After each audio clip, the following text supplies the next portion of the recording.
Okay. And I appreciate listening for once.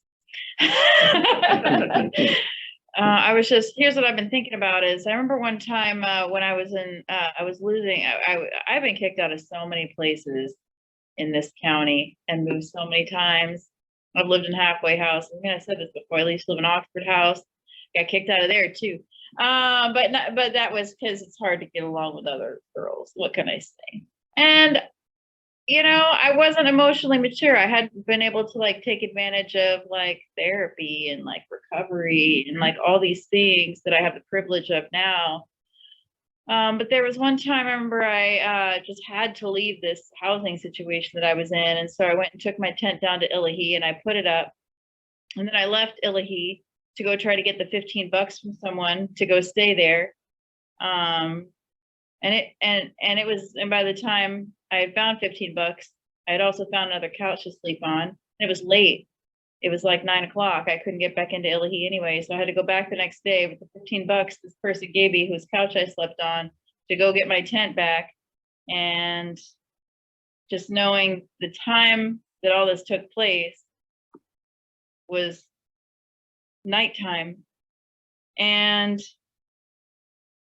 just thinking about situations like that, like with time restrictions and knowing that we don't have, even if Salvation Army, and I'm damn pissed that we have made these people reliant on this church for services when we have so many other resources available. And I'm sorry for getting angry about that, but we have so many other resources in our community, but they are reliant and centralized on this place right here. And we should be providing more services and making it easier for folks to get those services.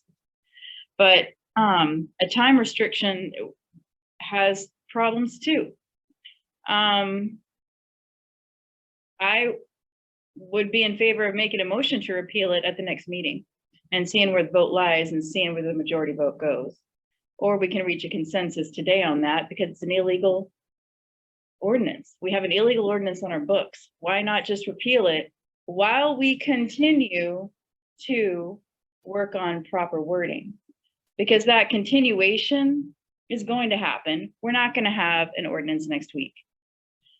Pendleton Place is not a shelter, right? Because you got to apply to get into there. And there's a long process. And even just trying to help some folks learn the process, it's not an adequate shelter. You can't go in there. You can't, like in an emergency, you can't show up at it. I mean, it is like a shelter, but it doesn't count. I don't know. We don't know 100% if the people who are acting foolish and dangerous and harmful on the neighbors over here are unhoused. We don't have any proof of that. And I'm super frustrated by folks whose property rights are not being protected. Like there's like, if there's proof that people have crap and weapons and all these things happening on somebody's private property, why is that not being enforced? I don't think there's any laws in the state of Washington that prevent law enforcement from investigating those things. And they know these people. They recognize the repeat customers.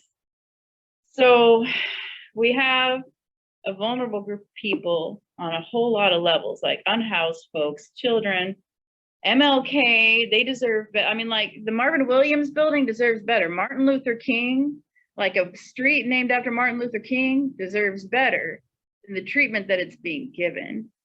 And so I cannot, like, in good conscience, like vote for any specific ordinance at this point in time, but I will absolutely vote to repeal the one we have.